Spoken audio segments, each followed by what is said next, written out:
Assalamualaikum adik-adik, bagaimana kabar kalian hari ini? Jumpa lagi bersama saya di channel Aziza_99. Di video kali ini saya akan membahas tentang teks berita. Sebelumnya, jangan lupa subscribe dulu ya, agar saya semakin semangat membuat video berikutnya. Definisi teks berita.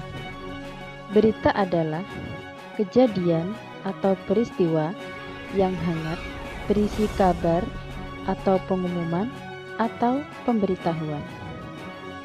Sedangkan teks berita adalah teks yang melaporkan kejadian, peristiwa, atau informasi mengenai sesuatu yang telah atau sedang terjadi. Unsur-unsur teks berita terdiri dari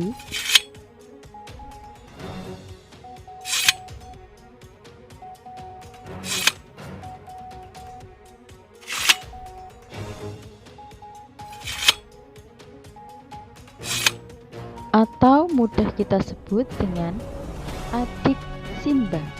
Apa, di mana, kapan, siapa, mengapa, dan bagaimana.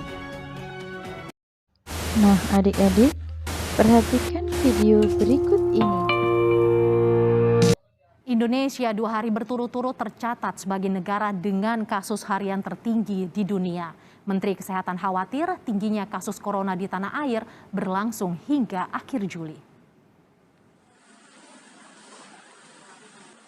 Corona di Indonesia dikhawatirkan masih jauh dari kata reda.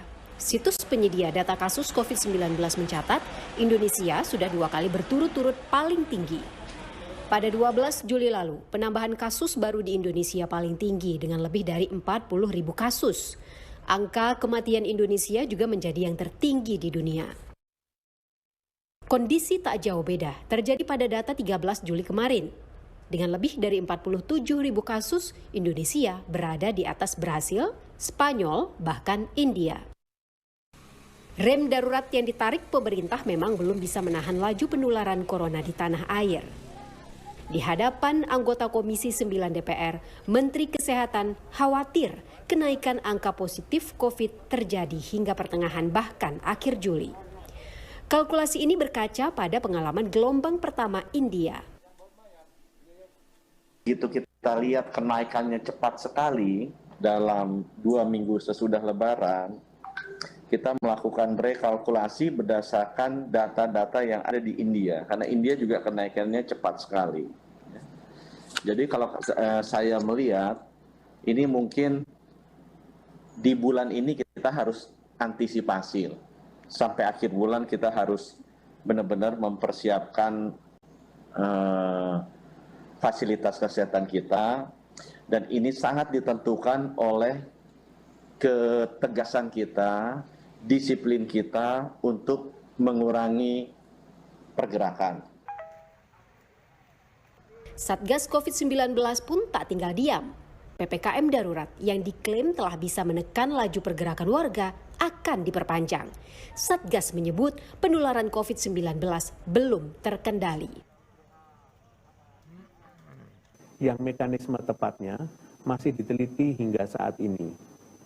Sebagaimana yang kita ketahui bersama bahwa adanya berbagai macam varian di lingkungan seperti alfa, beta, gamma, dan delta yang dikenal sebagai varian of concern adalah varian yang dapat menyebar dengan lebih cepat, meningkatkan peluang keparahan gejala, dan atau berpeluang pula menurunkan efektivitas vaksin.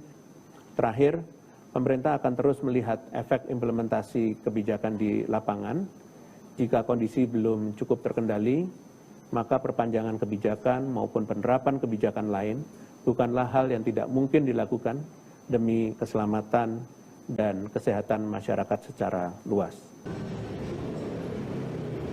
Kebersamaan pemerintah dan warga memang sangat diperlukan untuk menekan laju penularan corona di tanah air. Lengah sedikit, tragedi kemanusiaan akibat penularan corona bisa jadi ancaman. Tim Liputan, Kompas TV. Terima kasih sudah menonton video saya. Jangan lupa subscribe, like, dan share. Assalamualaikum warahmatullahi wabarakatuh.